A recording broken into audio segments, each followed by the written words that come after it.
take all of me? Can't you see I'm no good without you? Take my lips, I wanna lose them. Take my arms, I'll never use them. Your goodbyes left me with eyes that cry. How can I go on, dear, without you? You took the part that once was my heart, so why not take all of me?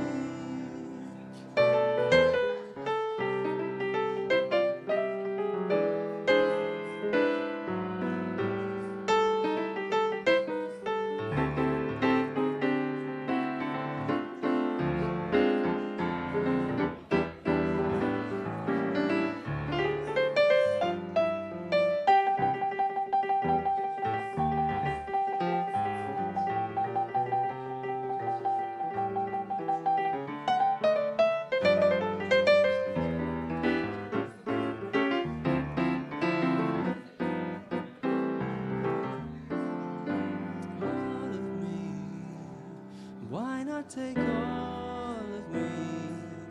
Can't you see I'm no good without you? Take my lips, I wanna lose them. Take my arms, I'll never use them. Your goodbye left me with eyes that cry.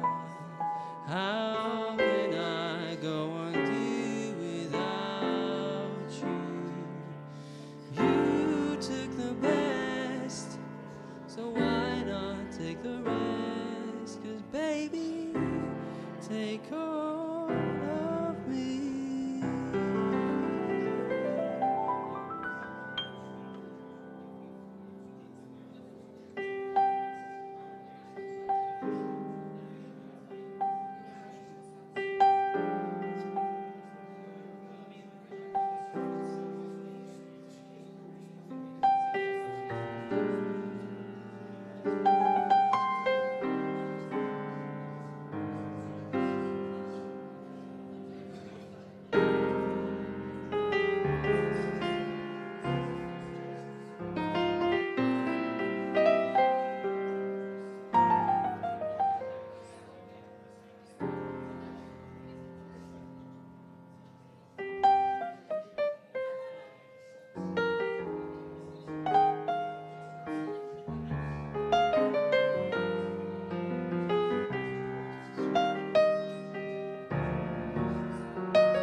strings. These are a few of my favorite things. Cream-colored ponies and crisp apple strudels, doorsteps and sleigh bells and schnitzel with noodles, wild geese that fly with the moon on their wings. These are a few of my favorite things.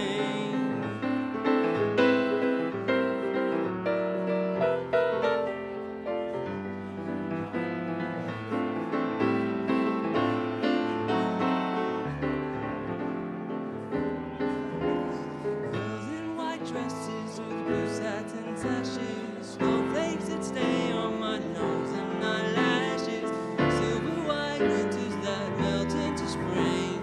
These are a few of my favorite things. When the dog bites, when the bee stings, when I'm feeling sad, I simply remember my favorite thing. Then I don't feel so bad.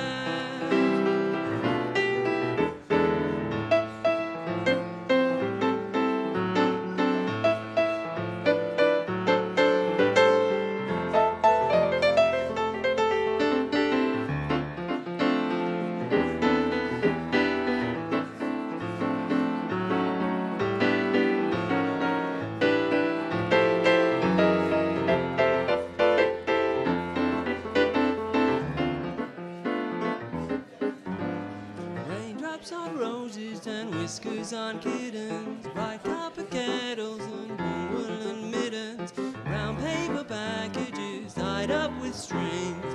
These are a few of my favorite things. Green-colored ponies and crisp apple strudels, doorsteps and sleigh bells and schnitzel with noodles, wild cats that flee with the moon on their wings. These are a few of my favorite things.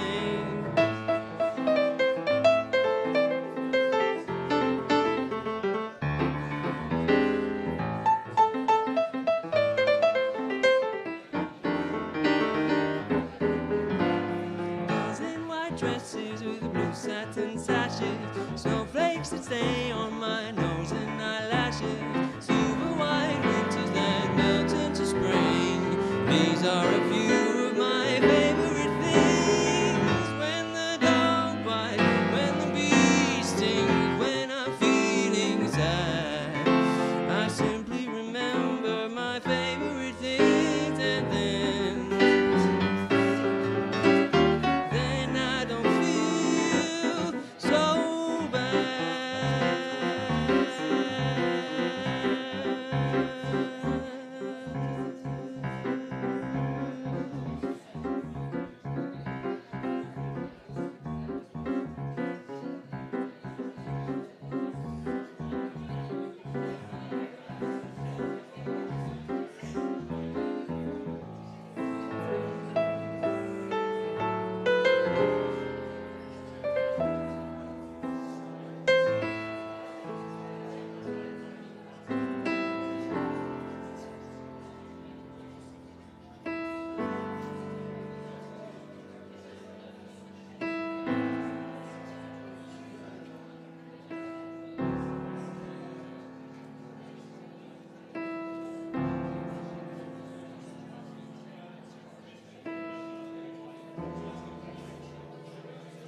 Summertime,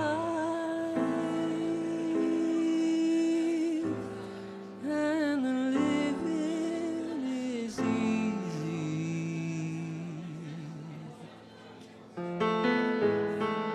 Fish are jumping, and the cotton is high.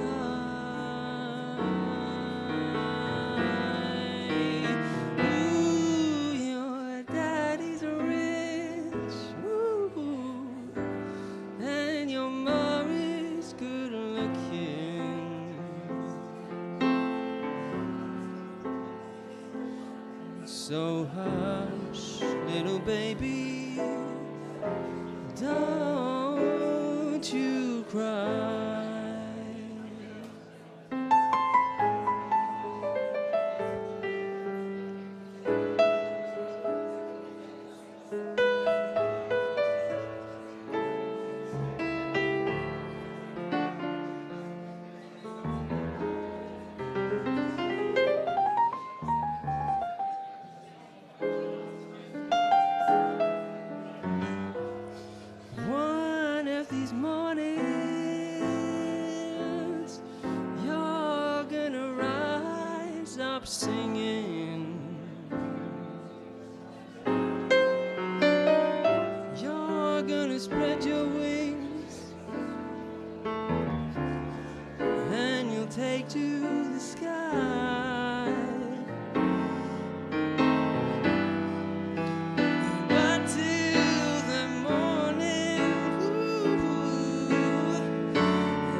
jumping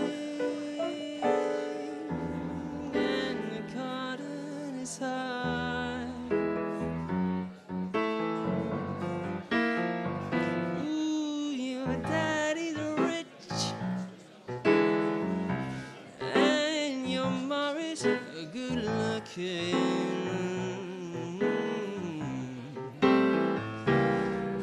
So hush, little baby, don't you cry, don't you cry. One of these mornings, you're gonna rise up singing. You're gonna spread your wings and you'll take to the sky. Ooh, till the morning. Ooh, there is nothing can harm you.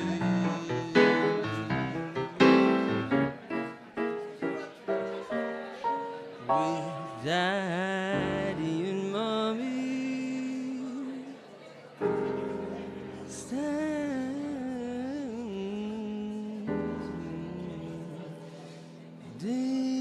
by.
Big round of applause for our jazz. Thank you.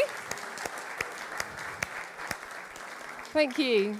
There'll be lots of time to listen to more jazz in a bit. But first of all, before we go back to mingling and chatting and eating and drinking and listening to jazz, I just wanted to welcome you all to our Life in Film event this evening. Now, I don't know about you, when you think about life in film, it got me getting into sort of thinking about my life and the stories of films that I've heard, and a bit of a desert island discs, but for film. And you start going through your first film, 101 Dalmatians at the cinema, don't know if anyone else, and your first date film, which was Home Alone, New York, if anyone else, and then the first time you were really grateful that Pixar made films that weren't just for children, and there was an adult joke going on. Would anyone else relate to Toy Story? That joy of just being able to sit there and think, yes, I can sit and watch film, and it's for me as well. That's my life in film. I imagine all of you have your own lives in film, and we're going to be hearing from Nate Morgan-Locke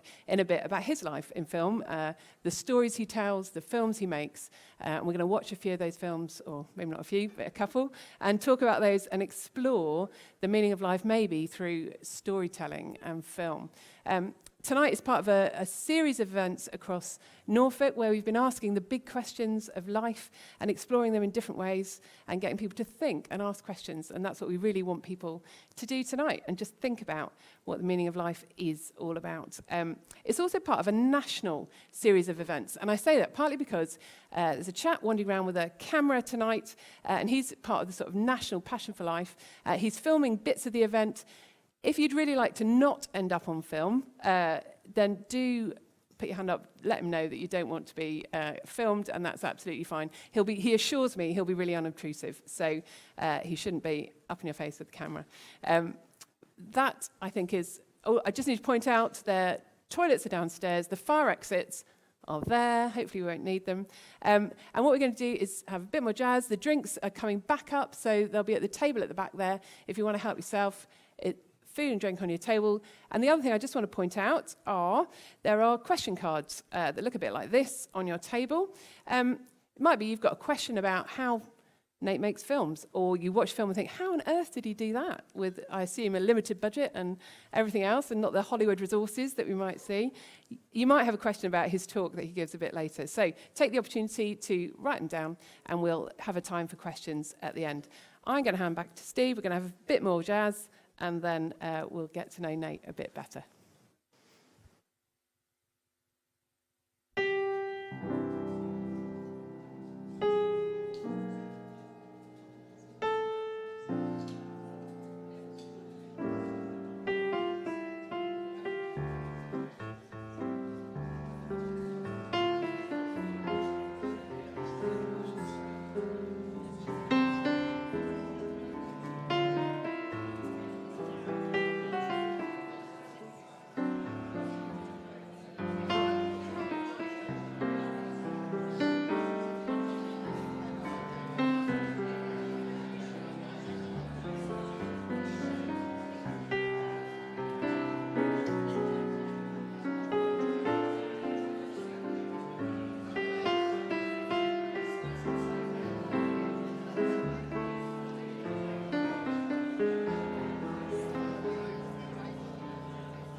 There's no use of a moonlight glow, or the peaks where winter snows. What's the use of the waves that will break in the cool of the evening? What is the evening without you? It's nothing. It may be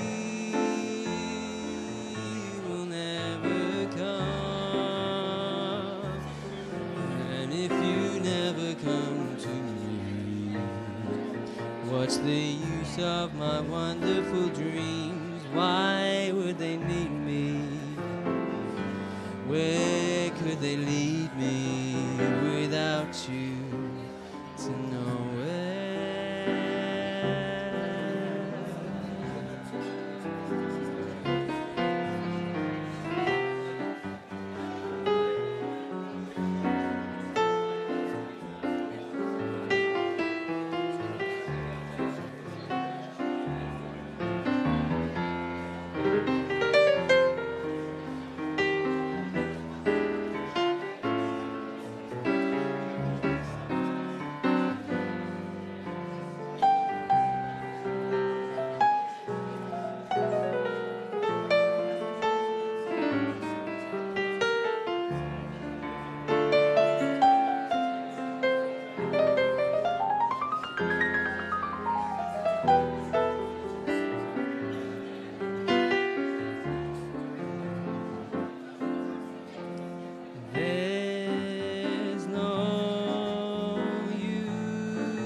Where winter snow.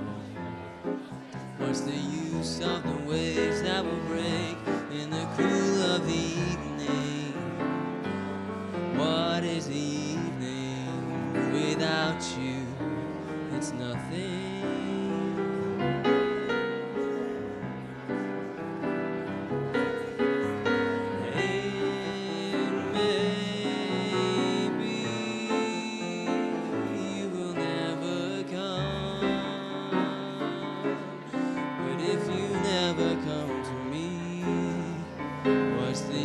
Of my wonderful dreams, where would they lead me? Where would they lead me without you to nowhere, to nowhere, to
I wish I knew how it would feel to be free. I wish I could break all the chains holding me. I wish I could say all the things that I should say. Say 'em loud, say 'em clear, for the whole world to hear. I wish I could share all the love that's in my heart. Remove all the bars that keep us apart. And I wish you could know what it means to be me. Then you'd see and agree that every man should be free.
wish I could share all the love that's in my heart.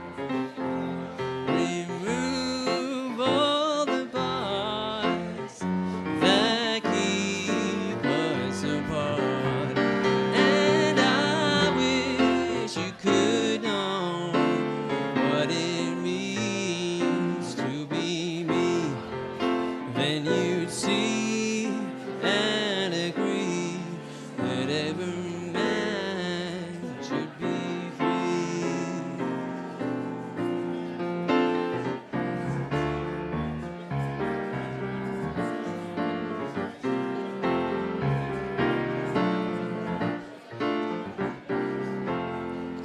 Then you'd see and agree that every man,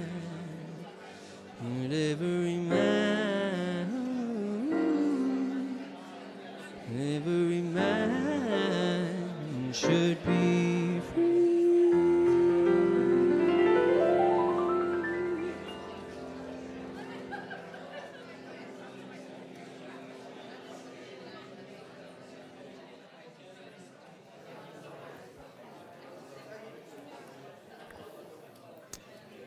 If you'd like to turn your eyes to the screen, we're just going to see a 2-minute short created by Nate before we see one of his longer ones in a moment.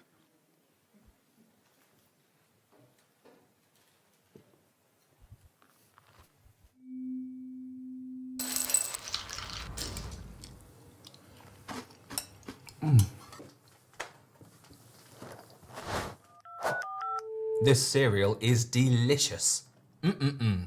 Thank you. Thank you.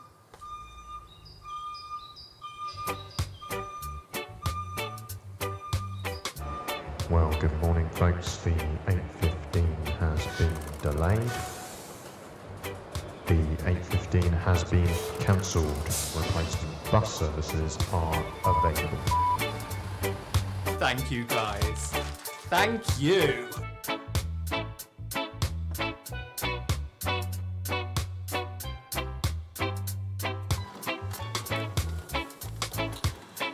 Come on, give me 5.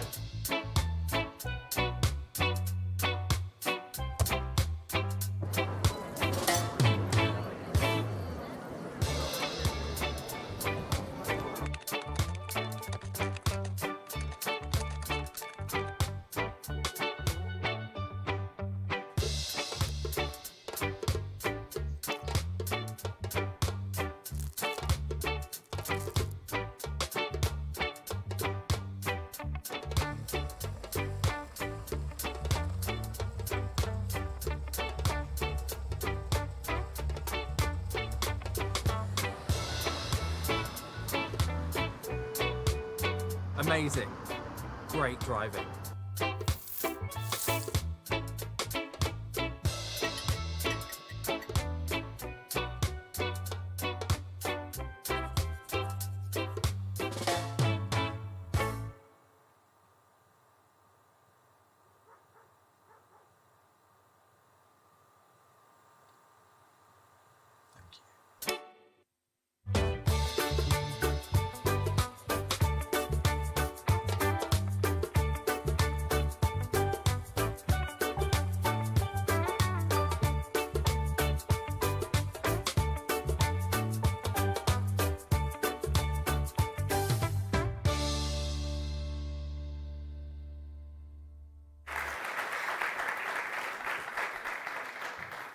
Now, Nate, I'm quite a tall man, but you're a really tall man, and these chairs are going to be a little bit awkward for us, aren't they?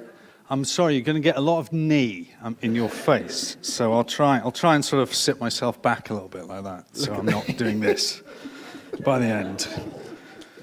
We'll keep an eye on that. So look, Nate's been here the past few days helping with a number of events with Life22, and I guess I wanted to start with just a really serious question, and you need to think about how you're going to answer this. Do you feel more connected to Norfolk or Suffolk?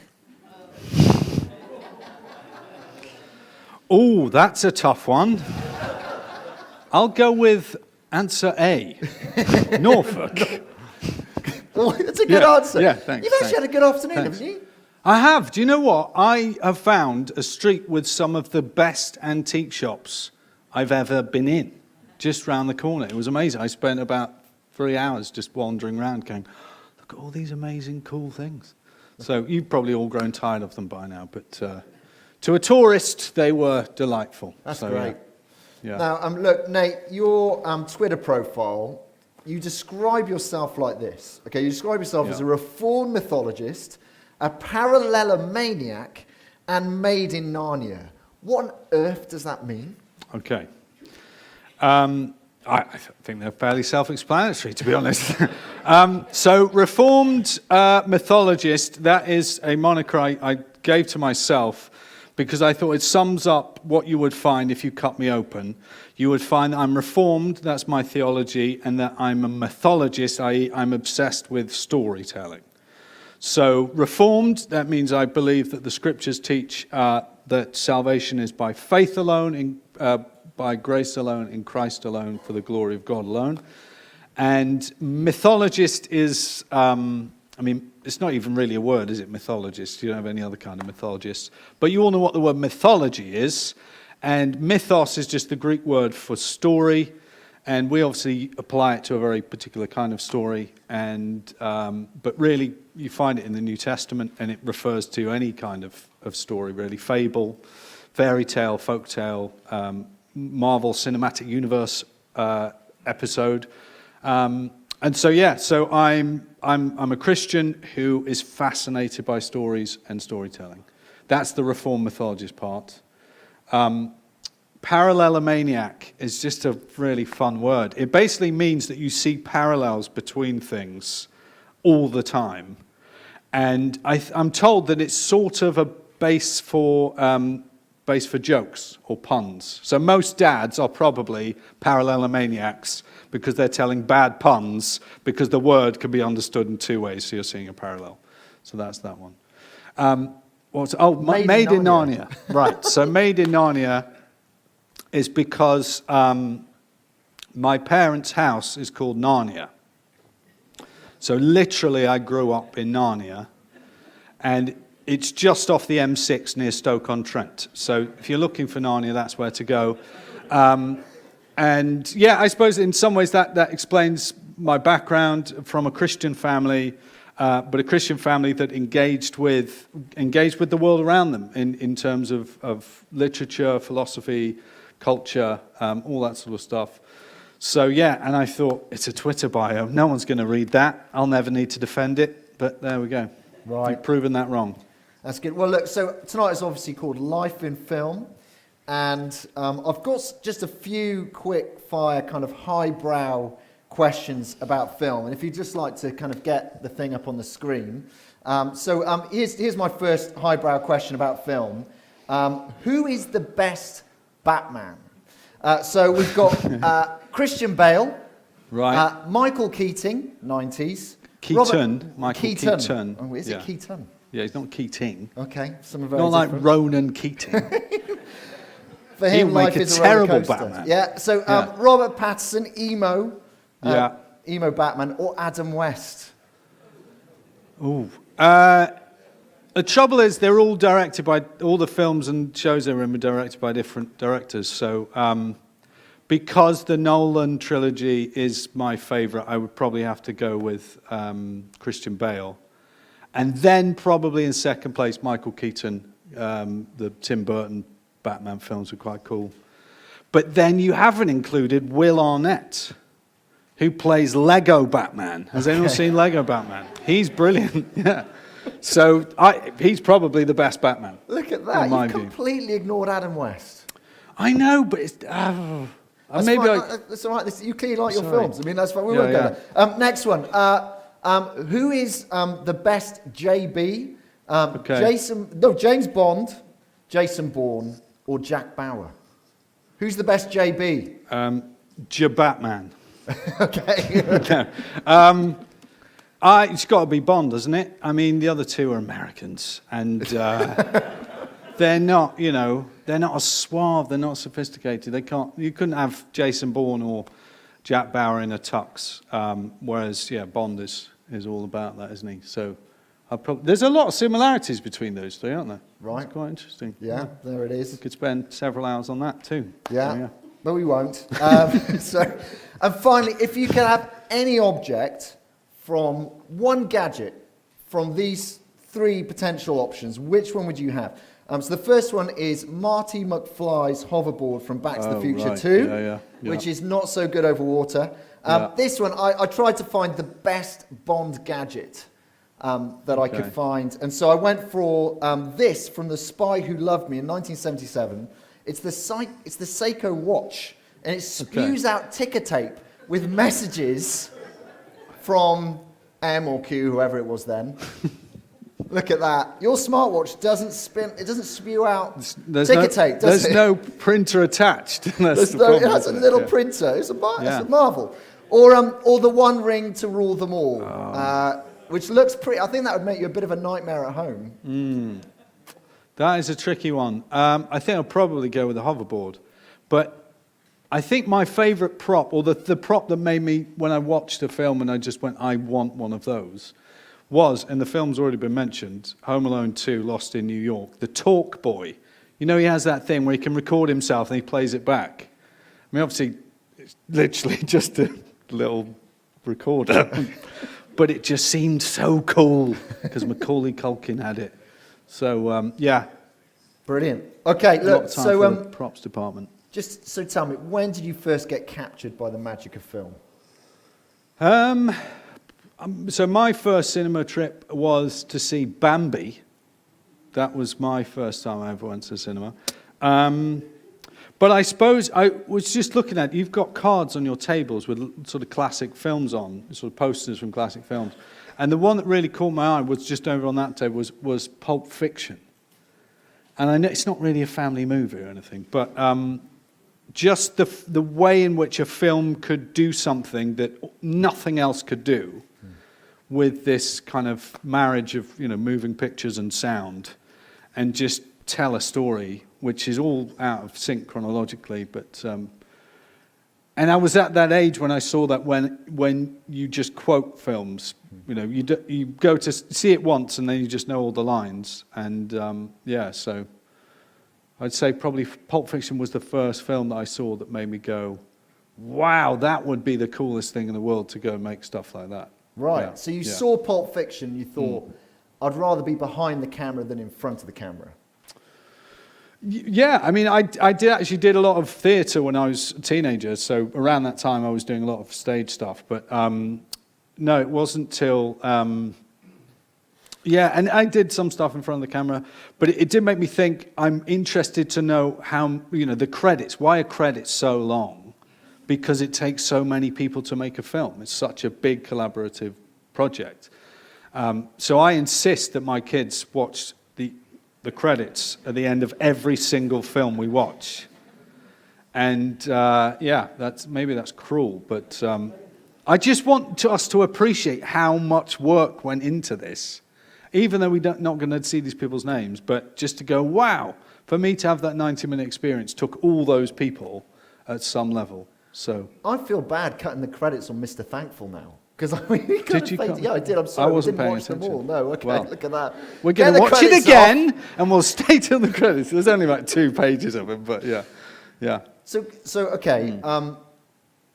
So how do you go then from thinking, okay, I actually like the idea of creating films, to being in a place where that is part of your day job? I mean, that's kind of what you do. Well, what's funny about it is that I actually don't know anything about cameras.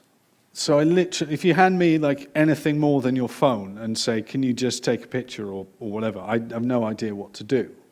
But it's because film is collaborative, I've kind of ended up getting involved in it because there are lots of roles that don't necessarily need you to have very particular kind of technical skill. The kind of people who grow up destined to be filmmakers are the ones, the directors like Christopher Nolan, we've already mentioned, who's talking about making Super 8 films with his brother when they were growing up. Now, as I said before, story is my thing, and it doesn't matter to me too much whether those stories are told in picture books or on the cinema screen. And it just so happens that we've all sort of defaulted to making film and video as the most obvious and effective way of sharing stories. So from that side of things, I think the power of film and the power of the medium of film is almost magical. But then I also think the power of literature, just literally words on a page which take you to the highest highs and the lowest lows and through the story. The grammar of filmmaking and the grammar of music and the grammar of writing, they all serve the story. They all serve something underlying.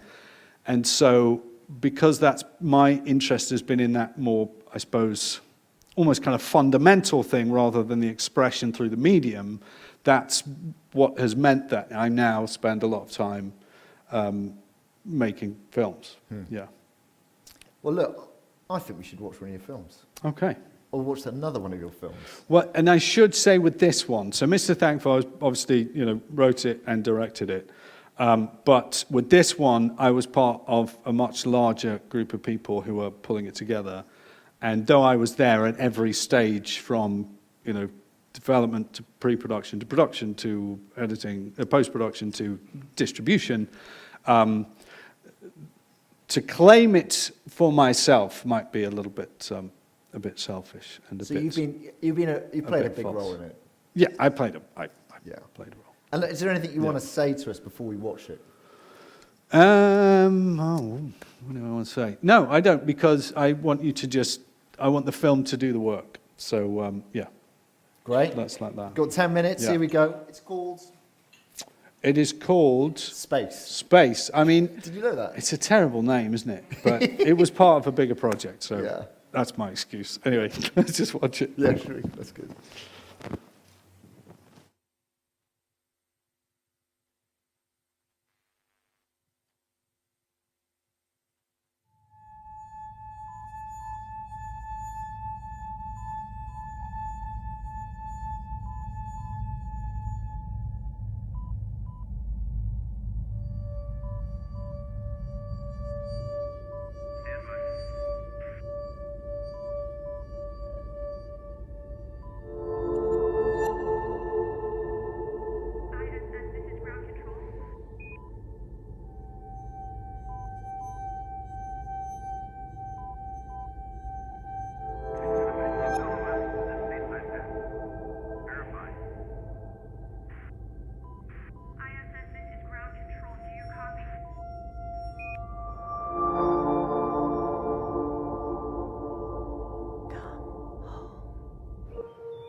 Wow.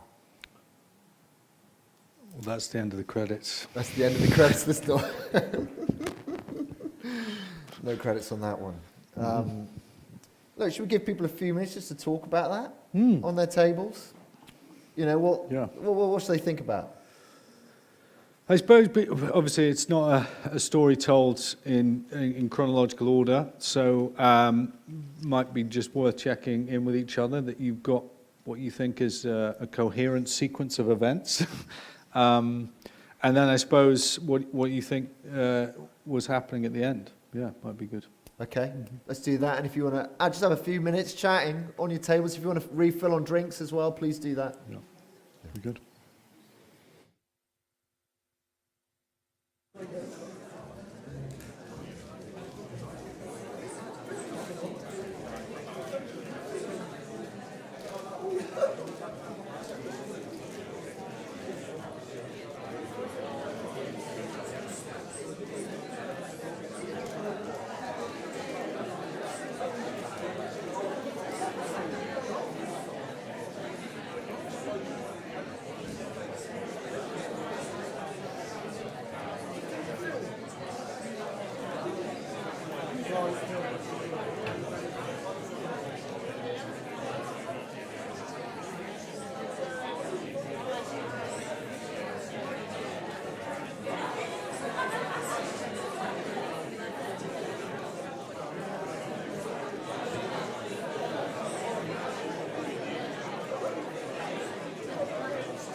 Oh, yeah, yeah, yeah.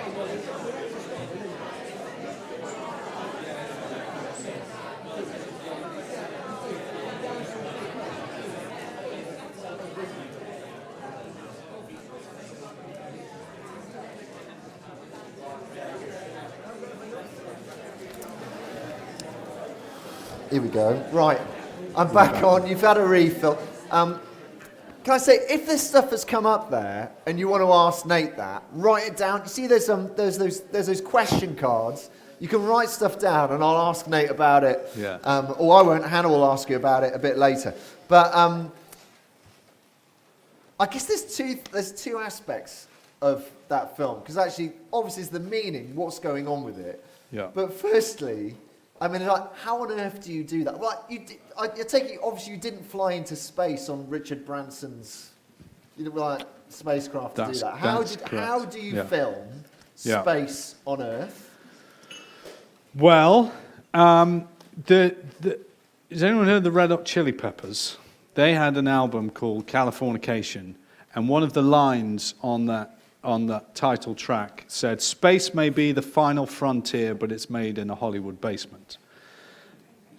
Literally, that's where we made that film. So we were in Van Nuys, which is just on the north side of Los Angeles, with a huge sound stage, and our production designer had built basically, imagine sort of 3 huge tubes, and there was one bit that was sort of a long bit on the ground, and then there was another bit that was sort of upright like this on a turntable, so we could spin it round. And then there was one, we called it the cube, which was basically just the box that he's in when he puts the suit on the airlock kind of thing before he goes out into space. So that's where we shot all of the kind of space station stuff. And then we were using a lot that Disney use, and loads of film companies use, but which are basically huge ranches in and around Los Angeles, where the house was and where we filmed the funeral bit. And I mean, there's quite a lot of green screen, which is, for those who love their practical effects, I'm sorry, we didn't use as much of them as we could have done. But yeah, so it was all filmed in Los Angeles, in and around Los Angeles, 2015, and then the footage was sent for editing to Moscow, as the Americans called it. So it was sort of created in Britain, made in America, finished in Russia, and then distributed around the world. Right. So that's sort of it. So there's a scene at the start, like I was watching it, obviously in preparation for this, and there's a moment where there's like a pen is spinning. Yeah. And, like, did you have like a piece of cotton? No. How did you get the pen spinning? Well, very sadly, that was CGI. Oh, really? Yeah. So. Oh, look at that. Oh, those people. But the other thing is that pens in zero gravity is a thing from, well, in my mind, just Space Odyssey, 2001: A Space Odyssey, one of the first scenes. And the way they did it was that they had the pen is attached to a sort of perspex screen which moves around whilst the camera stays still. And then I think it's like the space stewardess or whatever, she walks over and picks it up and gives it to the guy, or she puts it in his top pocket. So I was a bit sad that ours was basically just made using a very fancy clip art, basically, rather than, kind of magical practical effects. Yeah. And the main actor, I don't know what his name was, but him floating. What was Yeah. that? How did you? Because there's moments where he's floating. So, through. yeah. Is he on like a pulley? Or Yeah. So that was wire work. So we had the main one that he's in most of the time. He was on wires, and there was sort of this crane from the top, and the camera's at the top as well. So the camera perspective is pointing downwards, so it looks like you're just looking straight ahead, and he's being pulled up in the wires. So he sort of did this kind of thing. But then the other one with the explosion, when he shuts the door behind him and the explosion comes, is that that's on the ground and the wires are running along the top, but he's hooked into that in his harness, and then you just sort of erase that in post-production. I'm concerned this is like ruining the magic for people. It probably really has, yeah. Sorry. Yeah, I'm sorry it's ruining Yeah. them. As we unpick the details of how you create, because actually, when you're watching it, I'm not thinking, oh, is there a wire there? You just don't notice that stuff. Yeah. And that's part of the problem is once you make films and you're aware of, film grammar and you're aware of kind of how effects work and or the conventional ways that you create certain things on screen, it can be quite difficult not to see that when you're trying to watch another film and not to be looking at, oh, okay, we're going with a dolly zoom here and we've got this is obviously a drone or whatever it is. And so to actually let all that disappear and just see what is there and suspend disbelief, as it were, it's a bit of a curse, really. So, yeah. Okay. Just be careful, because once you can see those things, it can be quite tricky. I'm not going to keep pushing Don't it, because ask I don't anymore. want to ruin the next great film they're going to go on. Okay. But, okay, what were you guys thinking then about telling a story without words? Because there was no words there.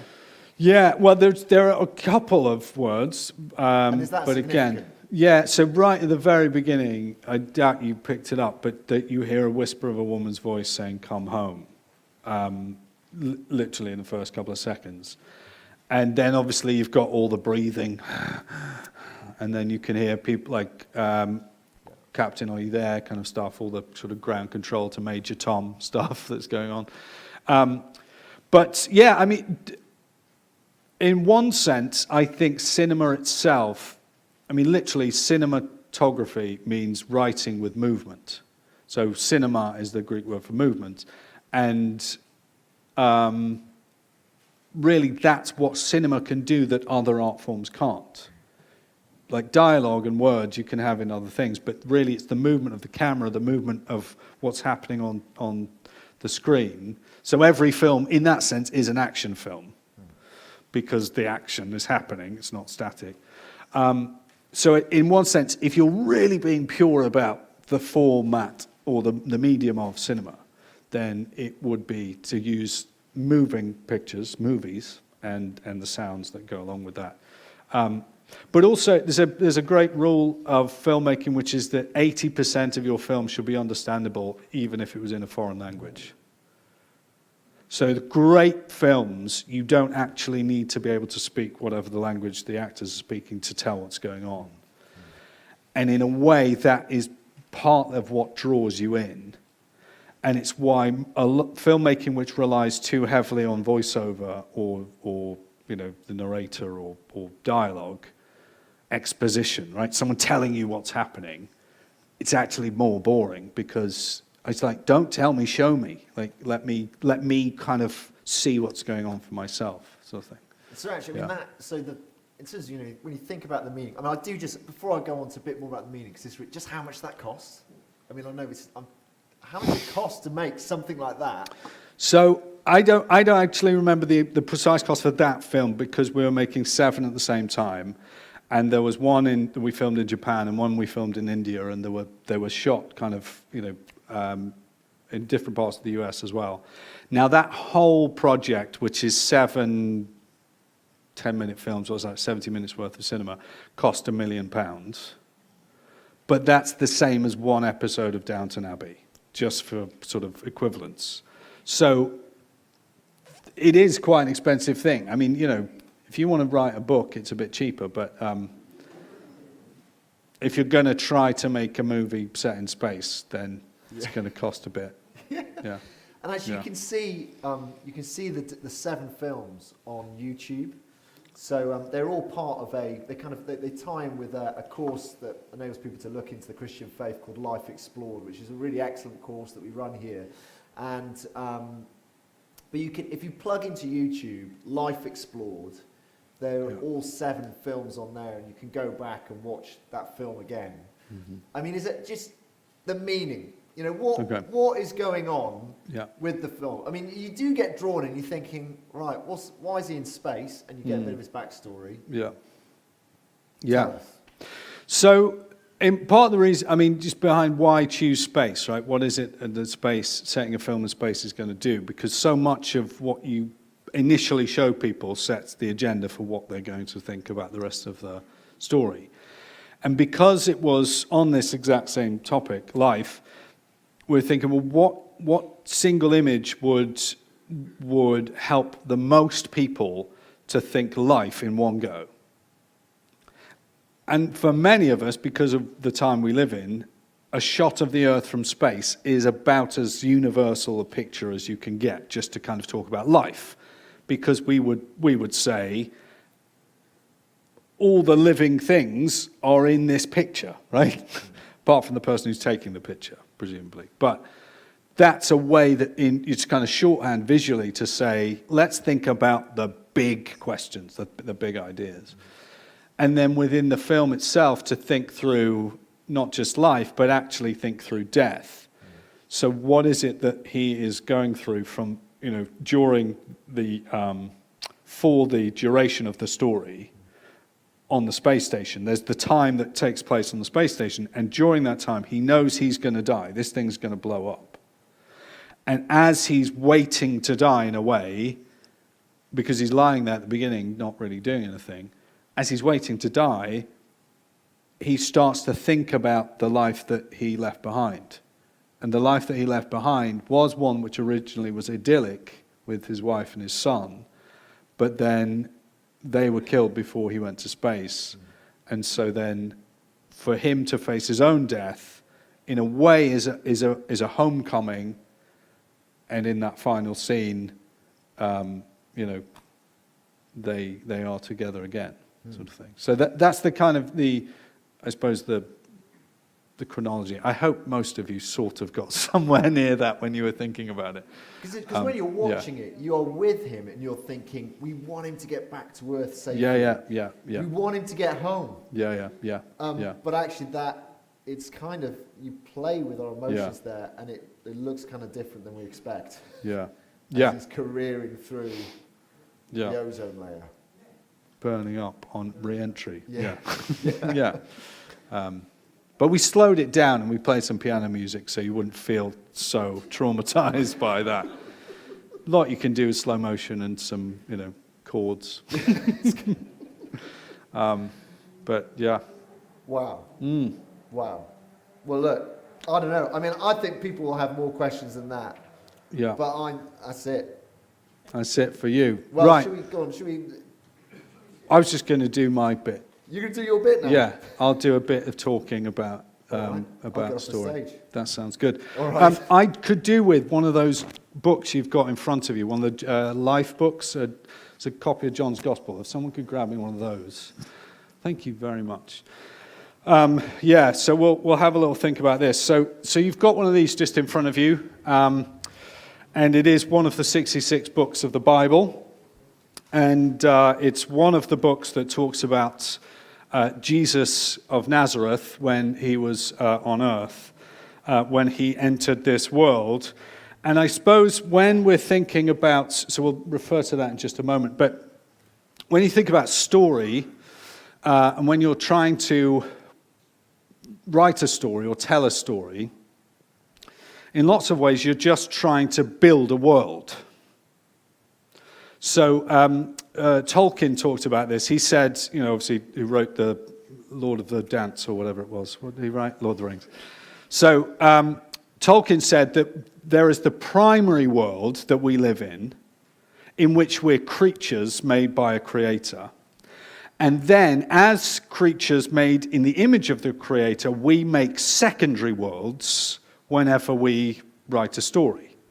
So those little secondary worlds could be anything. It could be a board game, or it could be a video game, or it could be a poem, or it could be. But if you're creating a story, you're creating a small world which, at some level, will have kind of correspondence to the real world. So there's reality, and then there's what we're building. And many of us, I suppose, during the pandemic, this was particularly heightened, but many of us enjoy being in those little worlds, don't we? So if you come to my house on any sort of day of the week, you would find different members of the Morgan Locke family, not only in different rooms, but in different worlds. So my wife would almost certainly be wrapped up with a great big cup of tea, snuggled up next to the radiator if I've allowed her to put the heating on, because it's very expensive at the moment. And she would be in the world created by Agatha Christie. And she would be either listening to the stories of Miss Marple or Hercule Poirot, and she would want to live in that world. And if you went into another room, you would probably find my son, who would have his Lego laid out, and he would literally be building a world with these small Lego figures, and he's building the whole thing, and he's narrating it, and he's moving them around. He's living in that world. If you go into a different room, you'd find my daughter probably watching a Pixar film, and it would likely be Inside Out, because we recently moved house over the last 12 months. And so that experience of the world of Riley, and not only the world of Riley, but the world of inside Riley's head, that's a world that she likes to be in, because it actually helps her in some way to relate to the world she actually lives in. Now, where would I be in that situation? I'd probably be in the den watching Pixar films with my daughter at that stage. Nothing against Agatha Christie or my son's Lego building, but just to say, I'm a movie fan. So when we live in those worlds, I think the reason we enjoy them so much is because we're convinced that they're better. So we'll retreat into a world that seems to make more sense. A world, particularly if you're reading Agatha Christie novels or watching, Murder on the Nile or whatever it be. What was the other one? Death on a Train. What's it called? Murder on the Orient Express. That's it. Sorry, Death on a Train. That's what it would be if Samuel L. Jackson was in that. It'd be Death on a Train. So, if you're in that world, usually the reason why you want to stay in that world, and the reason why we're so prepared to spend so much money going to the cinema to be immersed in these worlds, is because we think they're better. Because justice will be done, okay? Because the crime will be solved. It will no longer be a mystery, but it will all be revealed. And it will happen, usually in a movie, within 90 minutes or 2 hours.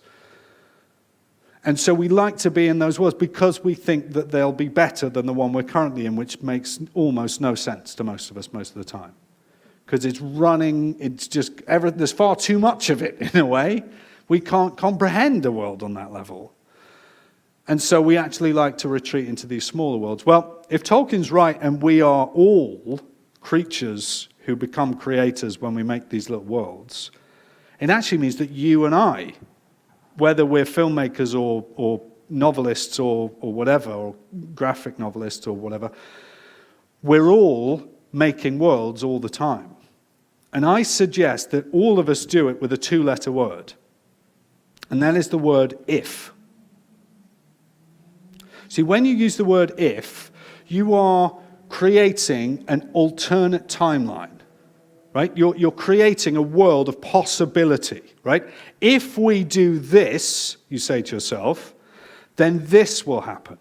And we'll be able to do that. We navigate our way forward in the world by creating an imaginary future world in which life will be better. And most of the time, we're trying to make that if a good thing so that life is better tomorrow than it would have been if we didn't.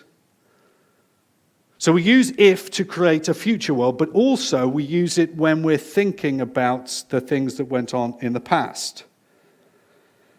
And there we tend to say, if only this hadn't happened, life would be better now. So we say, I don't know what that would be for you. Are there points in your life where you feel like there was a decision to be made, and you actually regret the decision you made or the thing that happened because life is not as good now as it would have been if only that had not happened? So we build worlds as we think about the past, and we build worlds as we try to prepare for the future, and we're really building worlds as we navigate the present. All of us do it.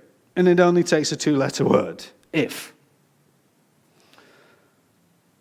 Now, what if has to come into connection with what is, okay?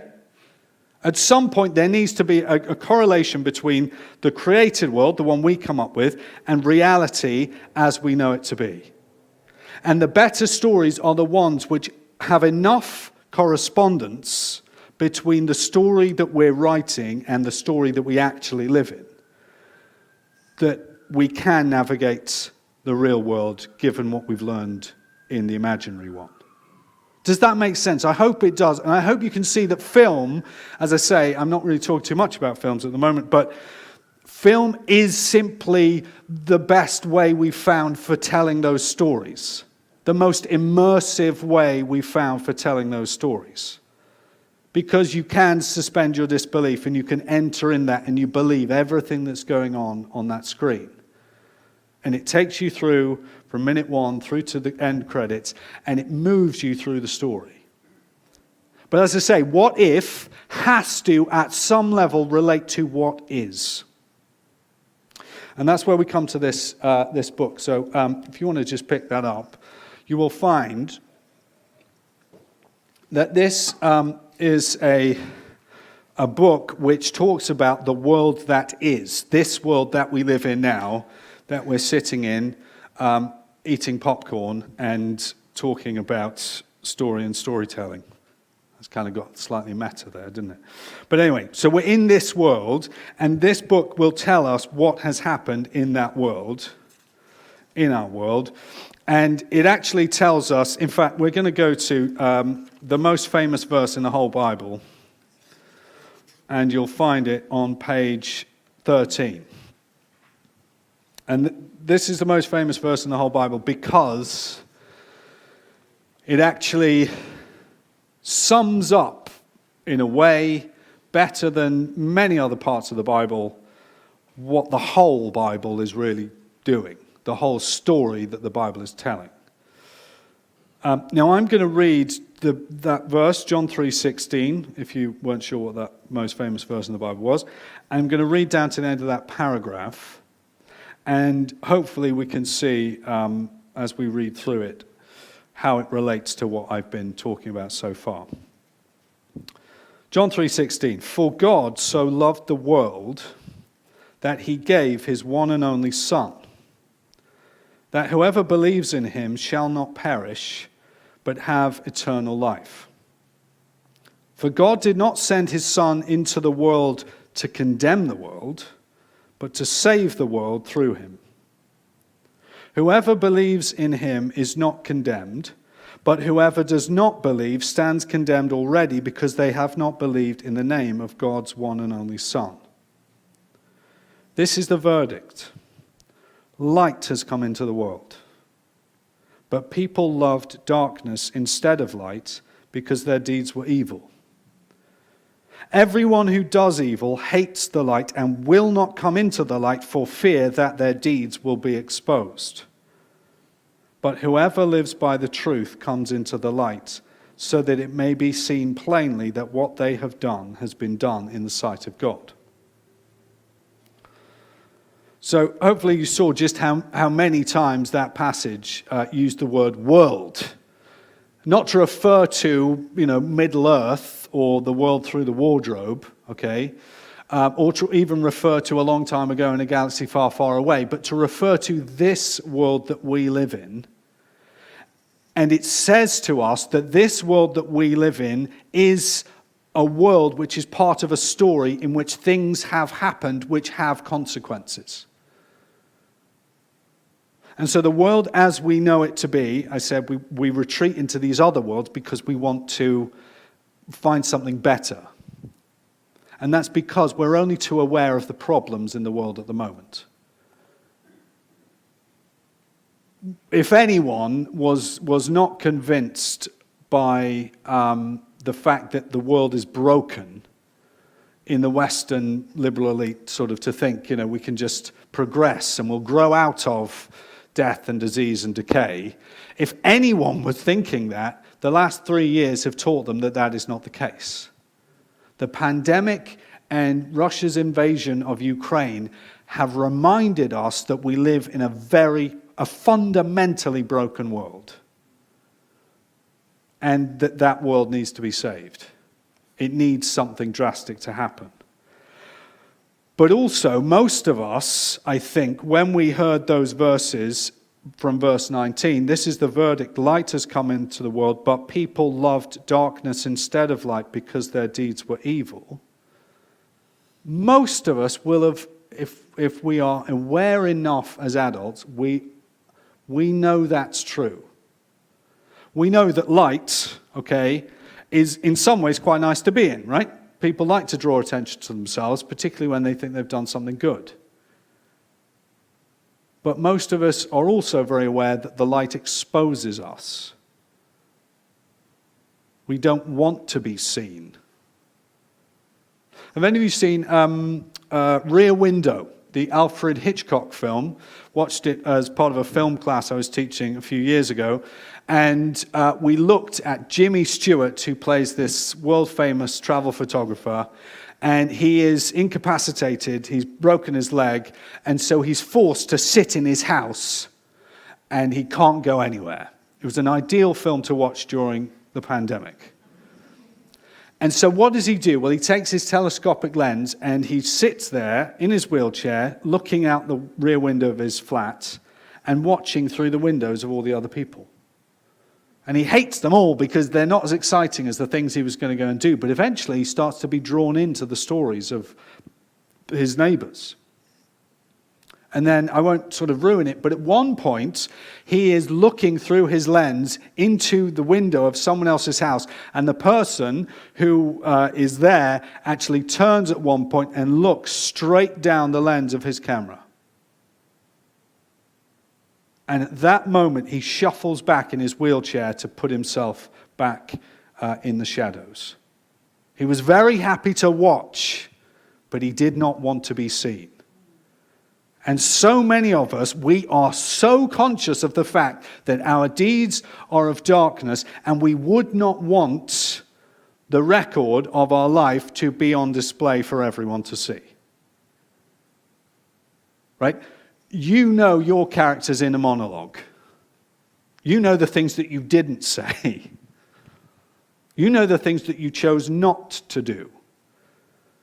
But if everyone could see them, all the things that you wanted to do, but were actually too cowardly to do rather than you thought they were wrong, we know that verse: everyone who does evil hates the light and will not come into the light for fear that their deeds will be exposed. We all know that sense not only of regret, but of guilt. But you see, the wonderful part of this is verse 17. For God did not send his Son into the world to condemn the world, but to save the world. We want to save the world, right? People always talk about different ways that we can save the world. Right? Whether we're thinking about doing that economically or environmentally or whatever it is, we all feel that the world needs to be saved. It needs to be improved. But Jesus says, John's Gospel says, God did not send his Son into the world to condemn the world. The guilt will be dealt with, but it's not by condemnation here. It is by salvation. Now, how does God do that? By sending his Son into the world?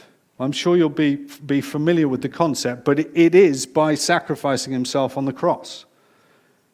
It is as Jesus dies on the cross that he takes away the sin of the world. John chapter 1, verse 29. You can find it later on. It is on a cross that Jesus Christ will save the world because he takes away the sin of the world. And that's an incredibly encouraging thing for those of us who know we have sins. And then it suggests to us that we can live in a better world because we don't need to fear our deeds being exposed because they've already been dealt with. And we don't just live in a better world, we actually, because of the resurrection, we live in the best world. Jesus says in John chapter 11, you can read this, I am the resurrection and the life. Whoever believes in me will live even though he dies. Life through death, through sacrifice. Now, just one final sort of movie kind of analogy and a bit of a rant as I'm sort of finishing this off. Again, another Jimmy Stewart film, one that my family watches every Christmas, and maybe yours does too. And that is, of course, It's a Wonderful Life, right? Now, I do a podcast called Popcorn Parenting, where we look at family films and faith in Jesus, movies, mythology, and the Messiah. And one week we did Moana. And I said, my problem with Moana is that it's the antithesis of It's a Wonderful Life. Now, both Moana and It's a Wonderful Life, who's seen both of those films? It might just be me. Anyway, but in both of these films, let me just sort of explain them very quickly. In both of those films, there is a community, a world, which has severe problems, and an individual within that world who has wanderlust, who wants to leave the community and go and travel the world. Now, in the story of It's a Wonderful Life, what's the character's name? George Bailey. George Bailey will not get to travel. He will sacrifice his wanderlust. He will not leave Bedford Falls in order to save the people of Bedford Falls. He sacrifices something. The hero sacrifices that the world can be saved. So he can defend against evil Potter. Potter, hey? Anyway, you can all do your own Jimmy Stewart impressions later on. But the salvation of the world comes through the sacrifice of the hero. The tragedy with Moana is the salvation of the world comes with the self-expression of the hero. How is the world going to be saved according to Moana? Because the hero will go and fulfill their ultimate desire. Well, that doesn't match the reality of the world we live in. The world we live in is saved through the sacrifice of the hero. God did not send his son into the world to condemn the world, but to save the world through him. I'm going to basically wrap that up there, but let me just say this. This book, if you've opened it, is yours. If you leave it behind, you're littering, okay? So take it with you, and if you haven't read through the whole of John's Gospel recently, or it's something that you've never really done at all, I strongly encourage you that since it describes the events that took place between Christmas and Easter, that before Easter would be a great time to get through this book and to discover the glorious truth that you have on the back there. These are written that you may believe that Jesus is the Messiah, the Son of God, and that by believing you may have life in his name. Hannah, thank you. Nate, thank you. I think you deserve.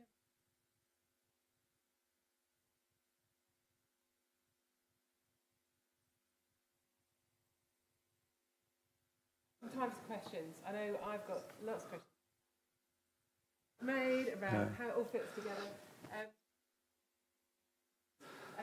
Bev and Karis are going to wander around, and if you wave them in the air, then they will pick them up, and then we'll sort through them, and I'll ask Nate if there's questions on the card.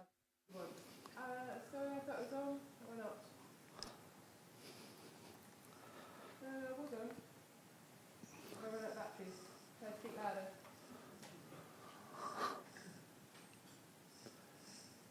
Never mind. Okay, I'll keep talking. I'll just speak louder.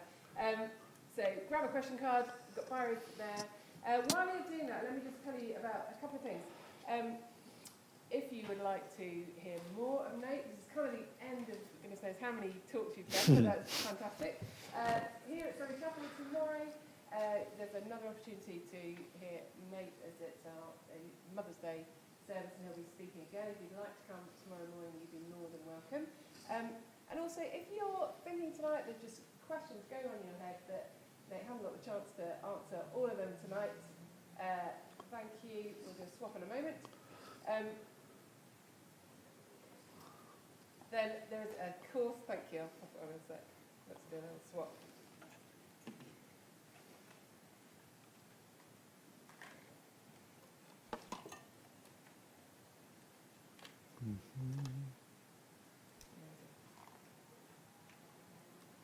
So we're just going there.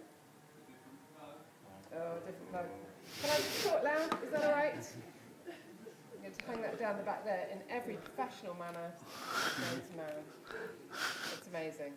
Right, I'm just going to speak loud. Hope Explored. We've talked a bit about Life Explored. Hope Explored is a similar thing. A short course, 3 weeks to just ask your questions, explore everything you want to ask about the meaning of life. 3 weeks to answer all those questions. There's one of these inside those booklets. So take that away with you. There's lots of details of the different churches running those courses. So why don't we have 5 more minutes of jazz, thank you, while you jot any questions down and wave them in the air. Bev and Harris will come and get those for you. Good. You are. It's like connected. I know. It's not working. There we go. That's all right.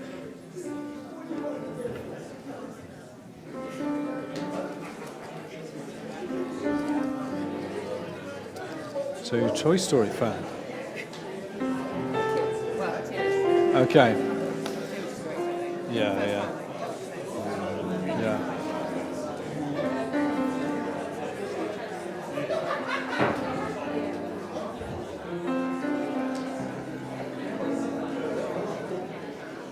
So this is love.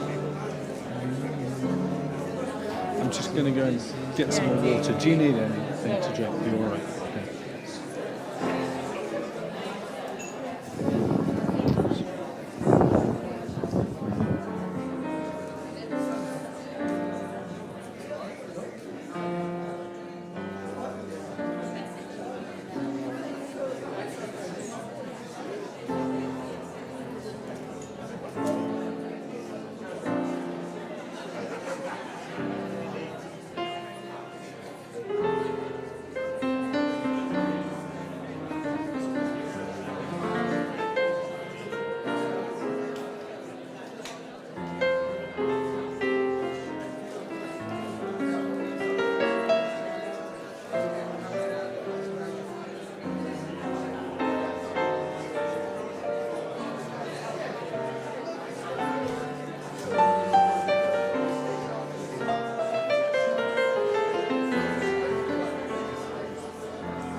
We've got some great questions, and we've got some duplicates. Oh, it's not coming through. You on?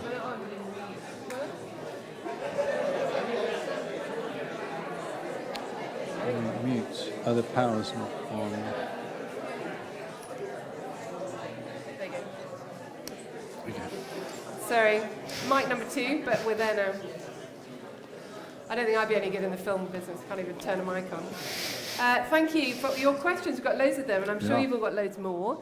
And maybe Nate can answer some of them. So there's not time to do all of them. We've picked out a few, lots of duplicates.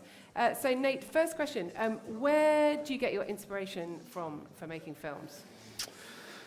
I suppose it's everywhere, really, and that's because I believe that since the story that we're part of is woven everywhere, it's part of the fabric of reality. It's not story. The gospel story is not an imposition on the world, but is something that has been woven into the world.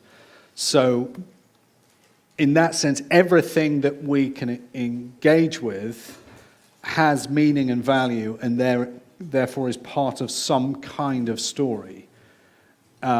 So, for example, going to was it called Lucy's or something? Lucy's antique shop. Like every object that you pick up, you could just say, well, what's the story behind this? You know, or a piece of furniture, and you think, well, what conversations happened around that table? You know, how has human life lived through the use of these props? And I suppose part of the joy of filmmaking is that you need props. You need to get specific. So, you know, if you write a sentence that, you know, the cat sat on the mat, you don't have to know what color the cat was. But you can't film the cat sitting on a mat unless you've got a cat who's going to be a particular color and a mat which is a particular pattern. So there's something that's wonderfully specific and particular about filmmaking, because you have to have something to show, and those things, you know, there's something different about a black cat to a ginger cat. They have meaning already in them. So finding those things, I could talk about that for hours, but I'm sure you wouldn't be interested. Well, so good question. Are all, for you, it's all about storytelling. Are all stories worth being told? Great question. Well, no. In that partly, so Moana should never have been made, right? Big call. But partly because the story has correspondence. The secondary world that we make as sub-creators has to what if must connect to what is, and so the challenge of storytelling is to make sure that you're saying something that's genuinely true. And part of the challenge with very kind of agenda-driven storytelling is that you're actually forcing something in, and in fact, those stories don't last the test of time. When you have a character who is explaining their worldview very clearly in a piece of dialogue and trying to make some universal truth statement, we kind of switch off, because that's not how story's supposed to work. And so I think when it comes to what stories are worth telling, well, the stories which are true are worth telling. And Christianity has that wonderful, we've got the wonderful heritage of, the good, the true, and the beautiful. And that's not to say every story has to have a happy ending, but it is to say that the world we live in is a world of goodness, truth, and beauty, even though lies and falsehood, they're the parasitic thing. Do you know what I mean? So it started good. I was doing this in my socks earlier on with the inflatable play. But the world starts good, and then evil and darkness and sin is an imposition. That's the wrong thing. So I think when you have worlds that are created and stories which are told, which which don't appreciate that evil is an imposition and suggest that evil is ultimate reality, I think they're the stories that actually leave us even more diminished by watching them and engaging with them. And probably those stories should be told, but if they are being told, it's not good for us to engage with them in that way. Okay. Hopefully that's nuanced enough to say that you should be challenged by the stories you're engaging with. Thank you. But yeah. A couple of questions for people who are obviously budding filmmakers, wanting to know what did you study to become a film director, and what advice you give to someone who loves making videos and wants them to be better. So I did English literature, and I did theatre, and then I did theology, and then I did some more theology, and I also had to study some Greek and Hebrew. Though it's not a conventional path at all, really, but it happens to have been the way that it's sort of worked out. So it's been a bit of a kind of default thing. But yes, in terms of what you could do if you wanted to get into it, well, part of the reason, or part of the work that I do now is not only in creating and making things, but in also training others to do it. And so we have the three of our interns from Speak Life, which is the evangelistic ministry I'm part of, are here with us, and they do a 10-month internship with us, learning the craft of filmmaking and storytelling and engaging with the theology and thinking about that. But also we do week-long intensives where you can just come down to Eastbourne for a week and play with cameras and lights and microphones in our studios. And we also do kind of an online thing. That's just turned into an advert, hasn't it? It shouldn't have done. Take that back to if someone's making films on their phone. What's your top tip? Oh, okay. Top tip: write a storyboard. Okay. So that's basically where you probably know this, but you basically draw out a picture of what you're going to film, and that is a much cheaper and quicker way of watching your film before you make it. Saying that, there are lots of different types of filmmaking, right? So there's documentary filmmaking. I made a documentary about the founder of the seminary that I was in the US. And it was a run and gun documentary where it's just me and a camera guy, and we're just, driving around, meeting people, having conversations with very old Presbyterian men, and then kind of watching that story unfold. Now, we couldn't storyboard that in the same way because it's documentary and we didn't sort of know it happened that way. But certainly try to get a sense of the story you want to tell and think, how are you going to tell that story using moving pictures and sound? Don't leave it all to, I'll just say it. Well, it's because, then don't bother telling a story. Just say it. You don't need to. So storyboarding really is just the way to do it, because then you're seeing what you're going to show your audience.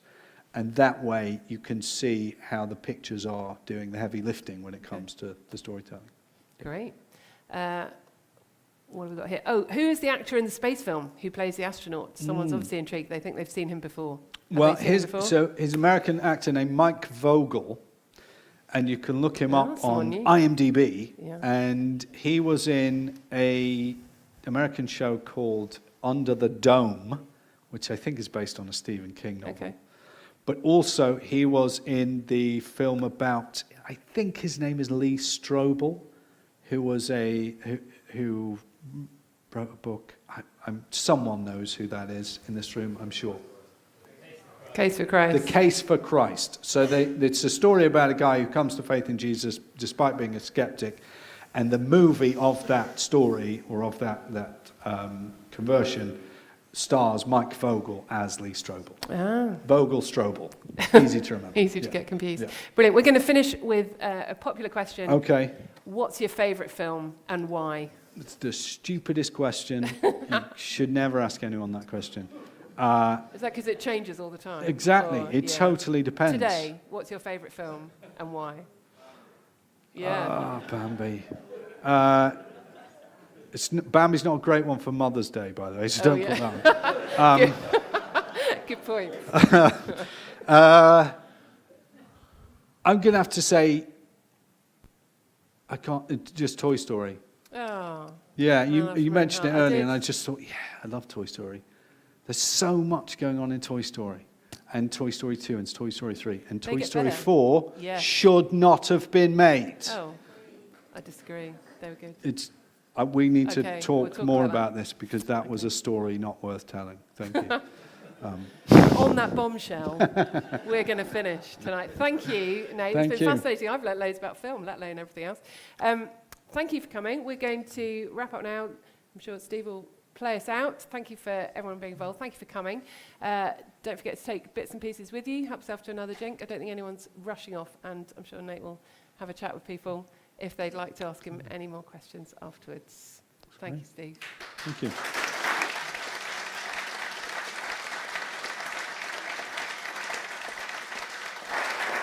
Okay.